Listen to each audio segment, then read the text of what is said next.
दिन यम देवता कोई महत्वपूर्ण चर्चा करने के लिए श्री राम के पास आते हैं। चर्चा प्रारंभ करने से पूर्व उन्होंने भगवान राम से कहा कि आप मुझे वचन। राम ने लक्ष्मण को मृत्यु दंड दिया। क्यों दिया? श्री राम ने न चाहते हुए भी जान से प्यारे अपने छोटे भाई लक्ष्मण को मृत्युदंड दिया था। आखिर क्यों? यह घटना उस वक्त की है जब श्री राम रावण का वध करके लंका विजय के बाद लंका का राज्यपाट रावण के भाई विभीषण को सौंपने के बाद जब अयोध्या लौट आए थे और अयोध्या के राजा बन गए। एक दिन यम देवता कोई महत्वपूर्ण चर्चा करने के लिए श्री राम के पास आते हैं। चर्चा प्रारंभ करने से पूर्व उन्होंने भगवान राम से कहा कि आप मुझे वचन दें कि जब तक मेरे और आपके बीच वार्तालाप होगी हमारे बीच कोई नहीं आएगा, और जो आएगा उसे आप मृत्यु दंड देंगे। इसके बाद राम लक्ष्मण को यह कहते हुए द्वारपाल नियुक्त कर देते हैं कि जब तक उनकी और यम की बात हो रही है वो किसी को भी अंदर न आने दे, अन्यथा वह उसे मृत्यु दंड देंगे। लक्ष्मण भाई की आज्ञा मानकर द्वारपाल बनकर खड़े हो जाते हैं।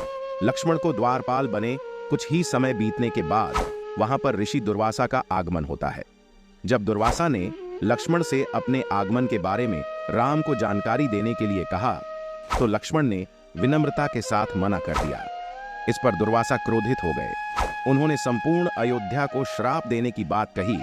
लक्ष्मण ने शीघ्र ही यह निश्चय कर लिया कि उनको स्वयं का बलिदान देना होगा ताकि वो नगरवासियों को ऋषि के श्राप से बचा सकें, और उन्होंने भीतर जाकर ऋषि दुर्वासा के आगमन की सूचना दी। अब श्री राम दुविधा में पड़ गए, क्यों कि उन्हें अपने वचन के अनुसार लक्ष्मण को मृत्युदंड देना था। इस दुविधा की स्थिति में श्री राम ने अपने गुरु वशिष्ठ का स्मरण किया और कोई रास्ता दिखाने को कहा।